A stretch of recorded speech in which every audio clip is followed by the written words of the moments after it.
ഇത് പ്രസന്റ് ടോക്സിന്റെ പുതിയൊരു വീഡിയോയിലേക്ക് സ്വാഗതം. പണവും ആഡംബരവും കൊണ്ട് ലോകത്തെ അത്ഭുതപ്പെടുത്തിയ ഒരു രാജ്യമുണ്ട്, സൗദി അറേബ്യ. സ്വർണ്ണ കൊട്ടാരങ്ങളും വമ്പൻ പ്രോജക്റ്റുകളും ഒക്കെയുള്ള ഒരു രാജ്യം. പക്ഷേ ഒരു നിമിഷം ഒന്ന് ആലോചിച്ചു നോക്കൂ. കോടികൾ വിലമതിക്കുന്ന ഒരു സ്വർണ്ണ കൊട്ടാരത്തിൽ നിങ്ങളുണ്ട്. പക്ഷേ കുടിക്കാൻ ഒരു തുള്ളി വെള്ളമില്ലെങ്കിൽ ആ കൊട്ടാരം കൊണ്ട് എന്ത് കാര്യമാണുള്ളത്? ഏതാണ്ട് ഇതുപോലൊരു പ്രതിസന്ധിയിലാണ് സൗദി അറേബ്യ. ഭൂമിശാസ്ത്രപരമായി നോക്കിയാൽ ഒരൊറ്റ സ്വാഭാവിക നദി പോലും ഒഴുകാത്ത ലോകത്തിലെ ഏറ്റവും വലിയ രാജ്യമാണ് സൗദി. രാജ്യത്തിൻ്റെ 98% കത്തിയെരിയുന്ന മരുഭൂമിയാണ്. മഴ പെയ്യുന്നത് വളരെ അപൂർവമായി മാത്രം. പക്ഷേ കഥ മാറുന്നത് ഇവിടെയാണ്. വറ്റി വരണ്ട ആ മണലാരണ്യങ്ങൾക്ക് നടുവിൽ സൗദി അറേബ്യ ഇപ്പോൾ സ്വന്തമായി നദികൾ നിർമ്മിക്കാൻ തുടങ്ങിയിരിക്കുകയാണ്. കേൾക്കുമ്പോൾ വിശ്വസിക്കാൻ പ്രയാസം തോന്നും, അല്ലേ? പ്രകൃതിദത്തമായി മലകളിൽ നിന്ന് ഒഴുകിയിറങ്ങുന്ന നദികളല്ല ഇത്. മരുഭൂമിയിലൂടെയും മലനിരകളിലൂടെയും വെള്ളത്തെ കൃത്രിമമായി ഒഴുക്കി വിടുന്ന മനുഷ്യൻ നിർമ്മിച്ച വമ്പൻ നദീശൃംഖല. ആയിരക്കണക്കിന് കിലോമീറ്ററുകൾ നീളമുള്ള പൈപ്പ് ലൈനുകളിലൂടെയാണ് ഈ അത്ഭുതം അവർ സാധ്യമാക്കുന്നത്. പക്ഷേ ഇവിടെയാണ് യഥാർത്ഥ ട്വിസ്റ്റ്. സ്വന്തമായൊരു കുളം പോലും ഇല്ലാത്ത ഈ മരുഭൂമി നാട്ടിലേക്ക് ഇത്രയും കോടിക്കണക്കിന് ലിറ്റർ വെള്ളം എവിടെ നിന്നാണ് വരുന്നത്? പ്രകൃതിയുടെ നിയമങ്ങളെ പോലും വെല്ലുവിളിക്കുന്ന ഈ അസാധ്യ പ്രോജക്റ്റ് സൗദി എങ്ങനെയാണ് യാഥാർത്ഥ്യമാക്കിയത്? നമുക്ക് നോക്കാം.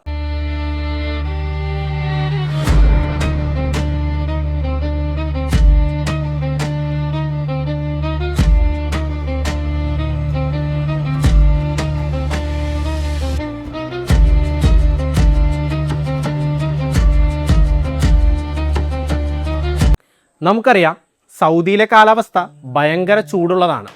തലസ്ഥാനമായ റിയാദിൽ വർഷത്തിൽ ആകെ കിട്ടുന്നത് വെറും 116 മില്ലിമീറ്റർ മഴ മാത്രമാണ്.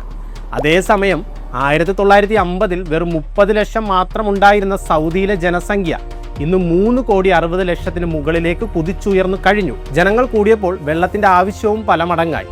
ഇതിനെ മറികടക്കാൻ പതിറ്റാണ്ടുകളായി സൗദി ആശ്രയിച്ചിരുന്നത് ഭൂമിയുടെ അടിത്തട്ടിലുള്ള ഫോസിൽ വാട്ടർ അഥവാ ലക്ഷക്കണക്കിന് വർഷങ്ങൾ കൊണ്ട് രൂപപ്പെട്ട ഭൂഗർഭ ജലത്തെയായിരുന്നു.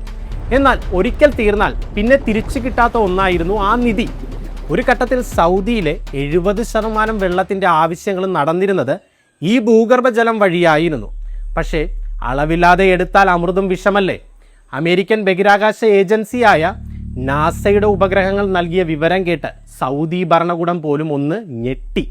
2002-നും 2016-നും ഇടയിൽ മാത്രം ഓരോ വർഷവും 2 ക്യൂബിക് കിലോമീറ്റർ എന്ന തോതിലാണ് സൗദിയിലെ ഭൂഗർഭജലം വറ്റിക്കൊണ്ടിരുന്നത്. അതായത് ലക്ഷക്കണക്കിന് കോടി ലിറ്റർ വെള്ളം ഓരോ വർഷവും ഭൂമിയുടെ അടിത്തട്ടിൽ നിന്ന് അപ്രത്യക്ഷമായി കൊണ്ടിരുന്നു. അക്കാലത്ത് അവിടെ ഉണ്ടായിരുന്ന ഒരാൾ ഒരു ദിവസം ശരാശരി 310 ലിറ്റർ വെള്ളമാണ് ഉപയോഗിച്ചിരുന്നത്. ലോക ശരാശരി വെറും 150 ലിറ്റർ മാത്രമായിരിക്കുമ്പോഴാണിത്.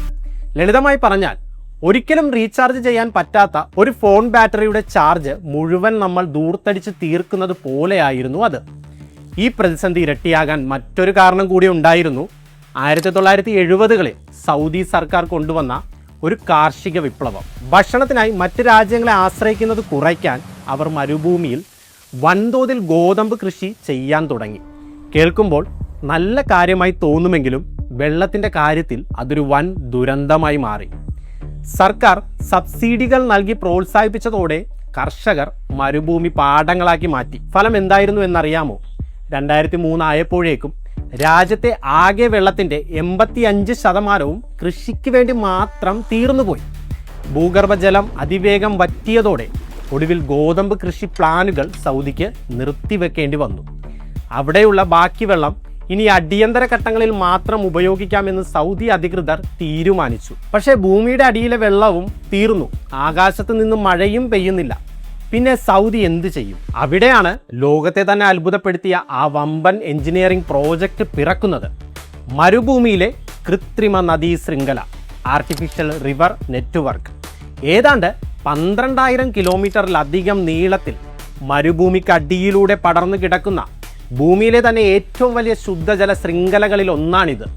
ഇനി എല്ലാവരുടെയും മനസ്സിൽ വരുന്ന ചോദ്യം ഇതായിരിക്കും: മഴയില്ലാതെ, കുളങ്ങളില്ലാതെ ഇതിലേക്ക് ഒഴുകാനുള്ള വെള്ളം എവിടെ നിന്ന് വരും? അതിനുള്ള ഉത്തരമാണ് ഡീസാലിനേഷൻ ടെക്നോളജി. അതായത് കടൽ വെള്ളത്തിൽ നിന്ന് ഉപ്പ് നീക്കം ചെയ്ത് കുടിവെള്ളമാക്കുന്ന വിദ്യ. ചെങ്കടലിലെയും പേർഷ്യൻ ഗൾഫിലെയും ഉപ്പുവെള്ളം വൻതോതിൽ ശുദ്ധീകരിച്ച് പ്രതിദിനം 9.4 മില്യൺ, അതായത് 94 ലക്ഷം ക്യൂബിക് മീറ്റർ ശുദ്ധജലമാണ് ഈ നദിയിലേക്ക് ഇവർ പമ്പ് ചെയ്യുന്നത്. മറ്റൊരു പ്രത്യേകത, കത്തിയെരിയുന്ന വെയിലിൽ വെള്ളം ആവിയായി പോകാതിരിക്കാൻ ഈ നദി തുറസായ സ്ഥലങ്ങളിലൂടെയല്ല ഒഴുകുന്നത്, മറിച്ച് ഭീമാകരമായ പൈപ്പുകളിലൂടെ ഭൂമിക്കടിയിലൂടെയാണ്. ഉയർന്ന മലനിരകളിലേക്കും വെള്ളം കിട്ടാക്കനിയായ ഉൾഗ്രാമങ്ങളിലേക്കും പ്രകൃതിയുടെ നിയമങ്ങളെ വെല്ലുവിളിച്ച് ഈ കൃത്രിമ നദി ഇന്ന് വെള്ളം എത്തിക്കുന്നുണ്ട്. ഈ കൃത്രിമ നദി വെറുമൊരു കുടിവെള്ള പദ്ധതി മാത്രമല്ല കേട്ടോ, ഇതിന് പിന്നിൽ സൗദിക്ക് വലിയൊരു ലക്ഷ്യമുണ്ട്. വറ്റിവരണ്ട് കിടക്കുന്ന തങ്ങളുടെ മരുഭൂമികളെ വീണ്ടും പച്ചപ്പുള്ള കൃഷിഭൂമികളാക്കി മാറ്റുക, ഭക്ഷണത്തിനായി മറ്റ് രാജ്യങ്ങളെ ആശ്രയിക്കുന്നത് പൂർണ്ണമായും അവസാനിപ്പിക്കുക, അതിലൂടെ എണ്ണപ്പണത്തെ മാത്രം ആശ്രയിച്ച് ജീവിക്കുന്ന തങ്ങളുടെ സമ്പദ് വ്യവസ്ഥയ്ക്ക് ഒരു പുതിയ മുഖം നൽകാനാണ് സൗദി ഇപ്പോൾ ശ്രമിക്കുന്നത്. ലളിതമായി പറഞ്ഞാൽ നമ്മൾ കേൾക്കാറുള്ള ആ പെട്രോ ഡോളർ യുഗത്തിൻ്റെ അവസാനം കുറിക്കാൻ കൂടിയാണ് സൗദി ഈ കളി കളിക്കുന്നത്. അതായത് ലോകത്ത് എണ്ണവിറ്റ അമേരിക്കൻ ഡോളർ കുന്നുകൂട്ടുന്ന കാലം കഴിഞ്ഞെന്ന് സൗദിക്ക് നന്നായി അറിയാം. നാളെ എണ്ണയുടെ പവർ കുറഞ്ഞാലും സ്വന്തമായി കൃഷിയും സാങ്കേതിക വിദ്യയും ഉണ്ടെങ്കിൽ ലോകത്തിന് മുന്നിൽ തല ഉയർത്തി നിൽക്കാം എന്ന സൗദിയുടെ വലിയൊരു തന്ത്രം കൂടി ഇതിന് പിന്നിലുണ്ട്. ഇനി ഈ പെട്രോ ഡോളർ എന്ന് പറഞ്ഞാൽ എന്താണെന്നും അത് എങ്ങനെയാണ് ലോകത്തെ നിയന്ത്രിക്കുന്നതെന്നും നമ്മൾ ദി പ്രസന്റ് ടോക്സിൽ മുൻപൊരു വീഡിയോയിൽ വളരെ കൃത്യമായി പറഞ്ഞിട്ടുണ്ട്. ആ വീഡിയോ ഇതുവരെ കാണാത്തവർ ഉണ്ടെങ്കിൽ താഴെ ഡിസ്ക്രിപ്ഷനിലുള്ള ലിങ്ക് വഴി തീർച്ചയായും ഒന്ന് കണ്ടു നോക്കൂ. ശരി, അപ്പോൾ ലോകത്തിന് മുന്നിൽ ആ പഴയ പവർ നിലനിർത്താൻ സൗദി ഇറങ്ങിത്തിരിച്ചിരിക്കുന്ന ഈ വമ്പൻ പ്രോജക്റ്റിൻ്റെ, അതായത് ഈ കൃത്രിമ നദിയുടെ വലിപ്പം കേട്ടാൽ നിങ്ങൾ ശരിക്കും ഞെട്ടും. ഇതിന്റെ പ്രധാന ചാനലുകൾക്ക് ഏതാണ്ട് 11 മീറ്റർ വീതിയും 4 മീറ്റർ ആഴവുമുണ്ട്. തുരുമ്പ് പിടിക്കാത്ത പ്രത്യേകതരം വമ്പൻ പൈപ്പുകളാണ് വെള്ളം കൊണ്ടുപോകാൻ ഉപയോഗിക്കുന്നത്. ഇവയുടെ മാത്രം വ്യാസം 2.25 മീറ്ററോളമാണ്. ഈ പൈപ്പ് ലൈനുകളുടെ ആകെ നീളം മാത്രം കൂട്ടിയാൽ ലോകത്തിലെ ഏറ്റവും വലിയ നദിയായ നൈൽ നദിയുടെ നീളത്തിൻ്റെ ഇരട്ടിയിലധികം വരും. ആലോചിച്ചു നോക്കൂ, എത്ര ഭീമാകരമായ പ്രോജക്റ്റാണിതെന്ന്. ഇത് വെറും ഒരു പുതിയ ജലസ്രോതസ് ഉണ്ടാക്കലല്ല, പ്രകൃതിയിലെ ഏറ്റവും കഠിനമായ ഒരു ചുറ്റുപാടിൽ ജീവൻ നിലനിർത്താൻ മനുഷ്യൻ നടത്തുന്ന ഏറ്റവും വലിയ പോരാട്ടമാണ്. ഈ വമ്പൻ നദിയിലേക്ക് തുടർച്ചയായി വെള്ളമെത്തിക്കാൻ ചെങ്കടലിൻ്റെയും പേർഷ്യൻ ഗൾഫിൻ്റെയും തീരങ്ങളിലായി സൗദി അറേബ്യ 28 മെഗാ ഡീസാലിനേഷൻ പ്ലാന്റുകളാണ് സ്ഥാപിച്ചിട്ടുള്ളത്. മരുഭൂമിയിൽ ജീവിക്കുന്ന കോടിക്കണക്കിന് മനുഷ്യർക്ക് ശുദ്ധജലം മുടങ്ങാതെ ഉറപ്പാക്കുകയാണ് ഈ പ്ലാന്റുകളുടെ ജോലി. പക്ഷേ വിചാരിക്കുന്നത് പോലെ അത്ര എളുപ്പമല്ല കാര്യങ്ങൾ. ഇത്രയും വലിയ അളവിൽ വെള്ളം ശുദ്ധീകരിക്കുമ്പോൾ അതിന് ഭീമമായ അളവിൽ വൈദ്യുതിയും ഊർജവും വേണം. കുറഞ്ഞ ചെലവിലും കുറഞ്ഞ പരിസ്ഥിതി മലിനീകരണത്തിലും ഇത് ചെയ്യുക എന്നത് വലിയൊരു വെല്ലുവിളിയാണ്. ഇതിനായി സൗദി ഉപയോഗിക്കുന്ന പ്രധാന വിദ്യയാണ് മൾട്ടി സ്റ്റേജ് ഡീസാലിനേഷൻ ടെക്നോളജി. അതായത് ഉപ്പുവെള്ളം ചൂടാക്കുക, ആവിയാക്കുക, ആ ആവി തണുപ്പിച്ച് ശുദ്ധജലമാക്കുക. കേൾക്കുമ്പോൾ ലളിതമായി തോന്നാം, എന്നാൽ ഇതിൻ്റെ യഥാർത്ഥ പ്രക്രിയ നമ്മൾ ചിന്തിക്കുന്നതിലും എത്രയോ മുകളിലാണ്. ഈ ഫാക്ടറികൾക്കുള്ളിൽ ഒരു ഫുട്ബോൾ മൈതാനത്തിൻ്റെ അത്രയും നീളമുള്ള ഭീമാകരമായ സ്റ്റീൽ ചേംബറുകളുണ്ട്. ഇതിലേക്ക് കടത്തിവിടുന്ന ഉപ്പുവെള്ളം ഒരു ചേംബറിൽ വെച്ച് ചൂടാക്കിയ ശേഷം അടുത്തുള്ള പല ഘട്ടങ്ങളിലേക്ക് മാറ്റും. അവിടെ വായുമർദ്ദം, പ്രഷർ ഘട്ടം ഘട്ടമായി കുറച്ചുകൊണ്ടിരിക്കും.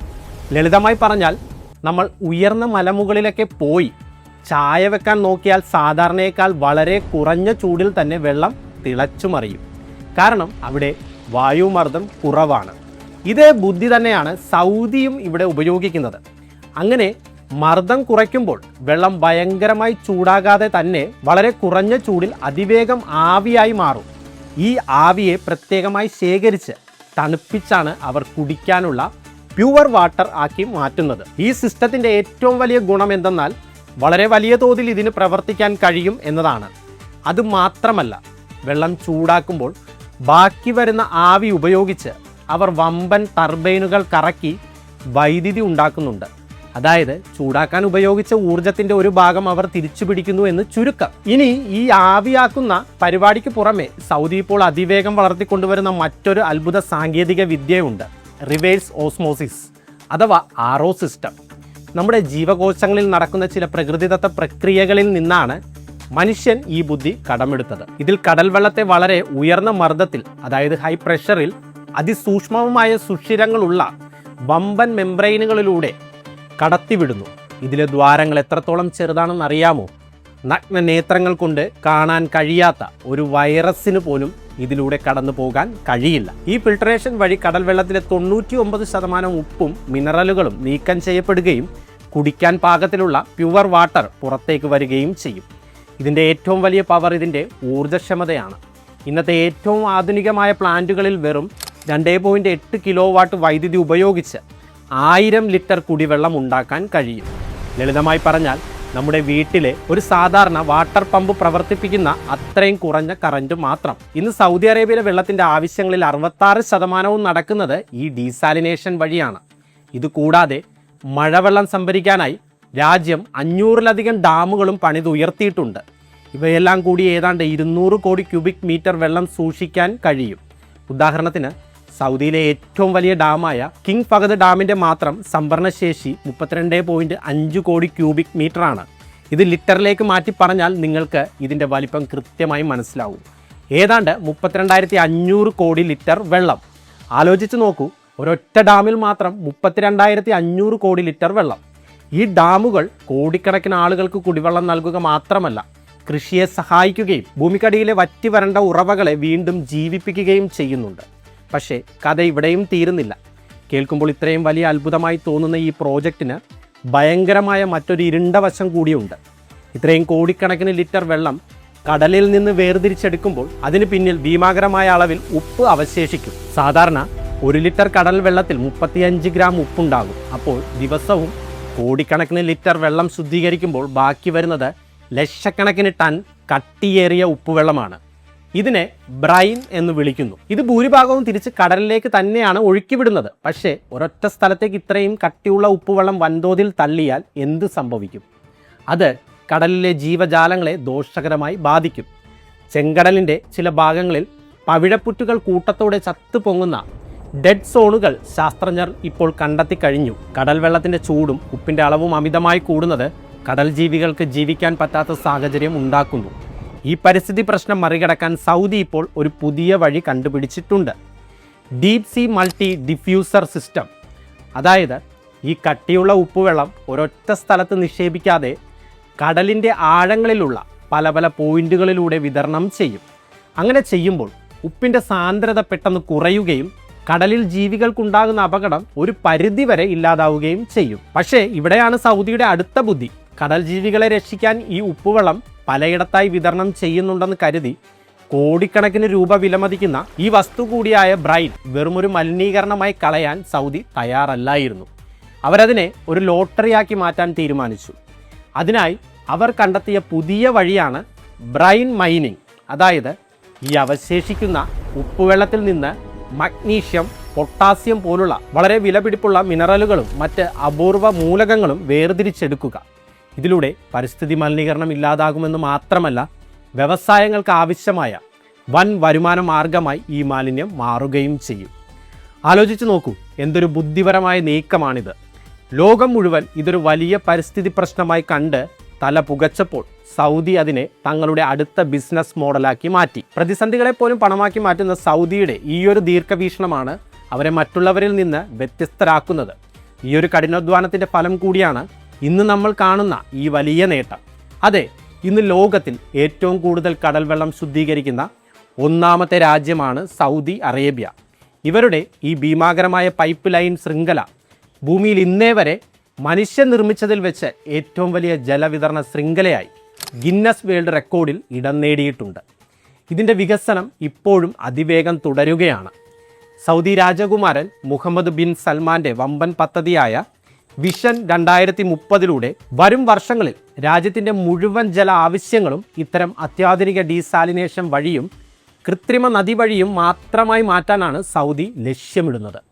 ഈ പ്രോജക്റ്റിൻ്റെ ഏറ്റവും ആവേശം തരുന്ന കാഴ്ചകൾ കാണണമെങ്കിൽ നമ്മൾ അവിടുത്തെ മലനിരകളിലേക്ക് പോകണം. ഏതാണ്ട് 10,000 അടി വരെ ഉയരമുള്ള മലനിരകളുടെ കിലോമീറ്ററുകളോളം പൈപ്പുകൾ സ്ഥാപിക്കുക എന്നത് വലിയൊരു എഞ്ചിനീയറിംഗ് വെല്ലുവിളിയാണ്. അതിലും കഷ്ടമാണ് ഈ വെള്ളം മലയ്ക്ക് മുകളിലേക്ക് പമ്പ് ചെയ്യുക എന്നത്. ഇതിനായി ഭീമാകരമായ പമ്പിംഗ് സ്റ്റേഷനുകളാണ് രാത്രിയും പകലുമില്ലാതെ അവിടെ പ്രവർത്തിക്കുന്നത്. ഒരു കാര്യം കേട്ടാൽ നിങ്ങൾ വിശ്വസിക്കില്ല, ഈ പമ്പിംഗ് സിസ്റ്റത്തിന് വേണ്ടി മാത്രം സൗദി അറേബ്യയിലെ ആകെ വൈദ്യുതിയുടെ 9% ഉപയോഗിക്കുന്നത്. ഇത് കാണുമ്പോൾ നമുക്കൊരു കാര്യം തോന്നും, പ്രകൃതിദത്ത നദികളെല്ലാം മലമുകളിൽ നിന്ന് താഴേക്കാണല്ലോ ഒഴുകാറ്. പക്ഷേ ഇവിടെ മനുഷ്യൻ നദികളെ തിരിച്ചൊഴുക്കുകയാണ്. അതെ, മല കയറുന്ന നദികൾ. സൗദി അറേബ്യയുടെ ഈ ഭൂഗർഭ നദീ ശൃംഖല വെറുമൊരു പൈപ്പ് ലൈൻ മാത്രമല്ല, കൃത്യമായ പ്ലാനിങ്ങും സാങ്കേതിക വിദ്യയും ഉണ്ടെങ്കിൽ മനുഷ്യന് പ്രകൃതിയുടെ പരിമിതികളെ പോലും മറികടക്കാൻ കഴിയുമെന്നതിൻ്റെ ജീവനുള്ള തെളിവാണ്. പ്രശ്നങ്ങൾ ഇനിയും ബാക്കിയുണ്ടെങ്കിലും ജലസംരക്ഷണത്തെക്കുറിച്ചുള്ള ലോകത്തിൻ്റെ ചിന്തകളെ തന്നെ ഈ മരുഭൂമി നാട് മാറ്റിമറിച്ചു കഴിഞ്ഞു. ഒരൊറ്റ സ്വാഭാവിക നദി പോലും ഇല്ലാത്ത ഈ രാജ്യം വരാൻ പോകുന്ന ലോക ജല ഫോറത്തിന് ആതിഥേയത്വം വഹിക്കാൻ ഒരുങ്ങുകയാണ് എന്നുള്ളതാണ് ഏറ്റവും വലിയ കാര്യം. ഇനി എന്താണ് ഈ വേൾഡ് വാട്ടർ ഫോം എന്ന് ലളിതമായി പറഞ്ഞാൽ, ഭൂമിയിലെ ജലപ്രതിസന്ധികളെക്കുറിച്ചും പ്രകൃതി സംരക്ഷണത്തെക്കുറിച്ചും ചർച്ച ചെയ്യാൻ ലോകത്തിലെ എല്ലാ രാജ്യങ്ങളിലെയും തലവന്മാരെയും ശാസ്ത്രജ്ഞരെയും എഞ്ചിനീയർമാരും ഒരുമിച്ച് കൂടുന്ന ലോകത്തിലെ ഏറ്റവും വലിയ സമ്മേളനമാണിത്. ജലത്തിൻ്റെ കാര്യത്തിൽ ലോകത്തിൻ്റെ ഒളിമ്പിക്സ് എന്ന് വേണമെങ്കിൽ ഇതിനെ വിശേഷിപ്പിക്കാം. ആലോചിച്ചു നോക്കൂ, ഒരു നദി പോലും സ്വന്തമായി ഇല്ലാത്ത ഒരു രാജ്യം ഇന്ന് ലോകത്തെ മുഴുവൻ ജലസംരക്ഷണം പഠിപ്പിക്കാൻ പോകുന്ന ആഗോള വേദിക്ക് നേതൃത്വം നൽകുന്നു. ഇത് ഒന്നൊന്നര വഞ്ചന തന്നെയല്ലേ? ഒന്നൊന്നര മാറ്റം തന്നെയല്ലേ? സൗദി അറേബ്യ ലോകത്തിന് നൽകുന്ന സന്ദേശം വളരെ വ്യക്തമാണ്. എത്ര കഠിനമായ സാഹചര്യമാണെങ്കിലും ശരിയായ സാങ്കേതിക വിദ്യയും കഠിനാധ്വാനവും ഉണ്ടെങ്കിൽ ഏത് മരുഭൂമിയെയും നമുക്ക് മാറ്റിമറിക്കാൻ കഴിയും.